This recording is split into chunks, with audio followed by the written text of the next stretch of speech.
brought to you by Candid.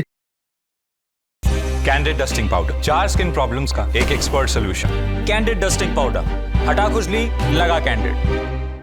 ये Uttar Pradesh cadre के 2022 batch के आईएएस रिंकू सिंह राही हैं। पीसीएस रहते इन्होंने एक घोटाले का पर्दाफाश किया था।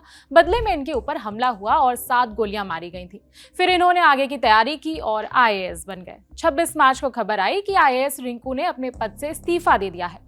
कारण बताया कि उन्हें काम करने के मौके नहीं मिल रहे हैं। करीब महीने भर बाद फिर से खबर आई कि इन्होंने अपना इस्तीफा वापस ले लिया है। आज तक से जुड़े आशीष श्रीवास्तव की रिपोर्ट के मुताबिक इस्तीफा वापसी के प्रोसेस को सीक्रेट रखा गया है। इसकी जानकारी फिलहाल सामने नहीं आई है।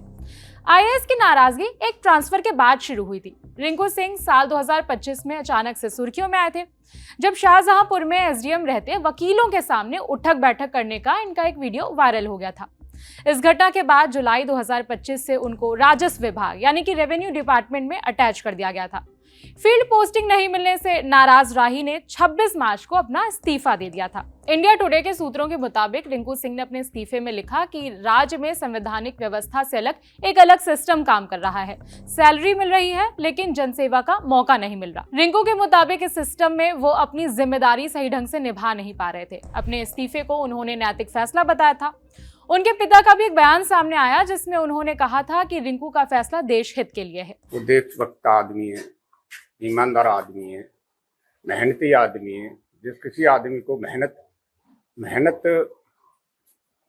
करने की टाइम नहीं देते हैं, हमें गर्व है उस पर कि जो निर्णय लेता है वो देश हित में ही लेता है। इस्तीफा देने के महीने भर बाद उन्होंने इस्तीफा वापसी की अर्जी लगाई है। इस पर आईएएस की तरफ से फिलहाल कोई बयान सामने नहीं आया है।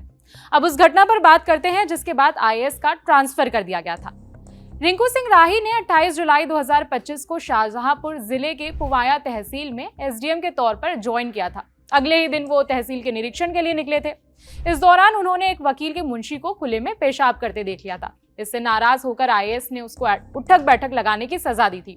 उनके इस फैसले से वकीलों में नाराजगी फैल गई। उन्होंने तहसील ऑफिस के पास विरोध प्रदर्शन किया और रिंकू के व्यवहार पर नाराजगी जताई थी। उस वक्त एसडीएम रहे राही ने उनकी बात मानी और इसके लिए वकीलों के सामने खुद कान पकड़कर 5 उठक बैठक लगाई थी ताकि मामला बराबर हो जाए। लेकिन हुआ इसका उल्टा। प्रशासन ने रिंकू के खिलाफ एक्शन लेते हुए उनको एसडीएम पद से हटा दिया और रेवेन्यू डिपार्टमेंट में भेज दिया था। अब आईएएस रिंकू के बारे में भी जान लेते हैं। रिंकू सिंह राही उत्तर प्रदेश के हाथरस जिले के रहने वाले हैं। उन्होंने साल 2004 में पीसीएस की परीक्षा पास की और जिला समाज कल्याण अधिकारी बन गए। साल 2009 में उन्होंने करीब 100 करोड़ रुपए के एक स्कॉलरशिप और पेंशन घोटाले का पर्दाफाश किया था। इसके बाद बैडमिंटन खेलते वक्त उन पर जानलेवा हमला हुआ था। 7 गोलियां मारी गई थी। इनमें से 2 गोलियां इनके चेहरे पर लगी। ठीक होने के बाद उन्होंने सिविल सर्विस परीक्षा की तैयारी की और साल 2022 में वो आईएएस अधिकारी बन गए। पिछले महीने मार्च में इस्तीफा देने की वजह से वो खबरों में आए थे, लेकिन अब उन्होंने इस्तीफा वापस की अर्जी डाल दी है। इस खबर में इतना ही। जरूरी अपडेट होगा तो आप तक पहुंचाएंगे। खबर के लिए जानकारी जुटाइए हमारे साथी आनंद ने। मेरा नाम है विभावरी। देखते रहिए दी लेलन टॉप।